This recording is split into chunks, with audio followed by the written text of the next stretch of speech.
আসসালামু আলাইকুম, সবাই কেমন আছেন? আশা করি ভালো আছেন। তো আমিও আল্লাহর রহমতে আপনাদের দোয়া ও ভালোবাসায় অনেক ভালো আছি।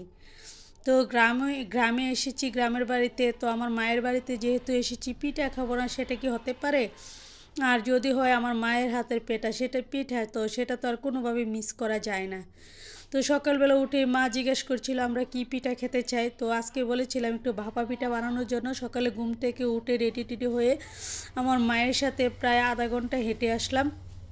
যেহেতু শহরে হাঁটার সমস্যাটা একটু কম বেশি হয়, সকালে উঠে হাঁটতে পারি না, তার জন্য মায়ের সাথে সকালবেলা উঠেই প্রত্যেক দিনই আজকে 3 দিন হয়েছে এসেছি। তো 3 দিন থেকে আমার মায়ের সাথে সকালে সকালে একটু একটু হাঁটতে যাই।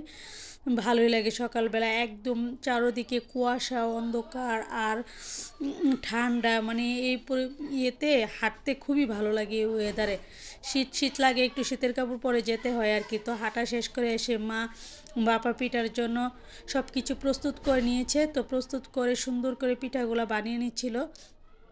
তো আমি আবার মাকে একটু সাহায্য করছিলাম, একটু গুঁড়িগুলো মাখিয়ে একটু পিঠার গুঁড়িগুলো চেলে দিচ্ছিলাম। তো চেলে দিয়ে মাকে একটু হাতে হাতে সাহায্য করছিলাম আর কি। তো এখানে খেজুরের গুড় দেয়নি, আমার মেয়ে আবার চেয়েছিল খেজুর গুড় না দিতে, বলেছে চিনি আর নারকেল দিয়ে খাবে। তো তার জন্য আজকে চিনি আর নারকেল দিয়ে করেছে, অন্যদিন আবার খেজুরের গুড় দিয়ে করবে। তো এদিকে আমার মা গুঁড়িগুলো একটু পানি ছিটিয়ে লবণ দিয়ে মাখিয়ে গেছে। তো এটা আমি একটি চালনির সাহায্যে চেলে নিচ্ছিলাম। এদিকে নারকেল আর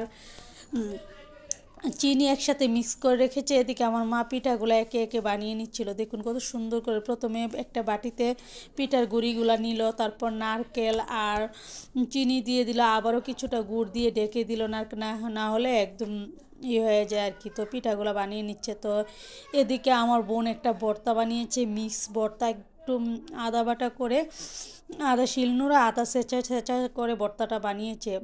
আমরা তারপর জলপাই, আমরা কাঁচা কলা, তারপর বিভিন্ন ধরনের টক আইটেম দিয়ে ভর্তাটা বানাচ্ছিল।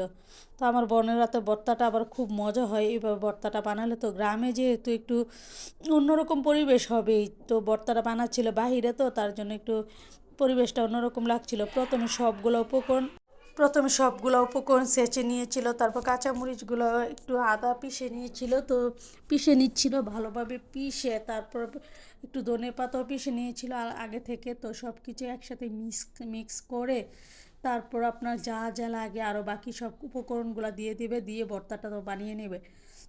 তো ভর্তায় দিয়ে দিয়েছে লবণ, কাঁচামরিচ, ধনিয়া পাতা, তারপর দিয়ে দিয়েছে একটু সামান্য মরিচের গুঁড়া, একটু চিনি দিয়ে ভালোভাবে ভর্তাটাকে হাতের সাহায্যে মেখে নিচ্ছিল। মেখে টেকে সবাই ভর্তাটা একটু একটু করে খেয়ে নিচ্ছিলাম। মানে এত মজা হয়েছিল ভর্তাটা, যেটা বলে বোঝানোর মতো না। গ্রামের শান্তি একটু অন্যরকম। সকালবেলা রোদে বসে ভর্তাটা বানিয়েছে, তো বানিয়ে সবাই রোদে বসে বসে খাচ্ছিলাম। পিঠা খাওয়ার পরে ভর্তা খাচ্ছিলাম। তারপর আবার এখানে 4-5 আইটেমের ভর্তা বানানো হয়েছে, মোট 6 আইটেমের। টমেটো ভর্তা, কালিজিরা ভর্তা, মরিচ ভর্তা, তারপর ধনিয়া পাতার ভর্তা, মাছের ভর্তা, তারপর ডাল ভর্তা। তো এগুলো দিয়ে খুদের ভাত খাচ্ছিলাম খুব মজা করে, এত মজা করে খাচ্ছিলাম মানে বলে বোঝানোর মতো না। সবাই মিলে বসে গেলাম, তো বসে একদম খেতে শুরু করলাম। আর এদিকে মুরগি কষাও করেছিল। তো আমার ভিডিও ভালো লাগলে লাইক কমেন্ট শেয়ার দিয়ে পাশে থাকবেন, আর আমার জন্য দোয়া করবেন সবাই। তো গ্রামীণ জীবন আসলেই খুব সুন্দর, মানে যেটা বলে বোঝানোর মতো না। শহরে আমরা ওই ফিলটা পাই না গ্রামের মতো। তো এক রুমের মাঝে বসে থাকো, রান্না বাড়া করে, এতটুকু। আর গ্রামে তো মানে অন্যরকম একটা পরিবেশ, খোলা পরিবেশ, আর সব কিছুই ভালো লাগে, অন্যরকম লাগে। আর খাবারগুলো এত দুর্দান্ত হয়েছিল যেটা মুখে বলে বোঝাতে পারবো না, মানে খেয়ে দেখাতে হবে। তো সবাই আমার ভিডিও ভালো লাগলে সবাই দোয়া করবেন আমার জন্য। আল্লাহ হাফেজ, আসসালামু আলাইকুম।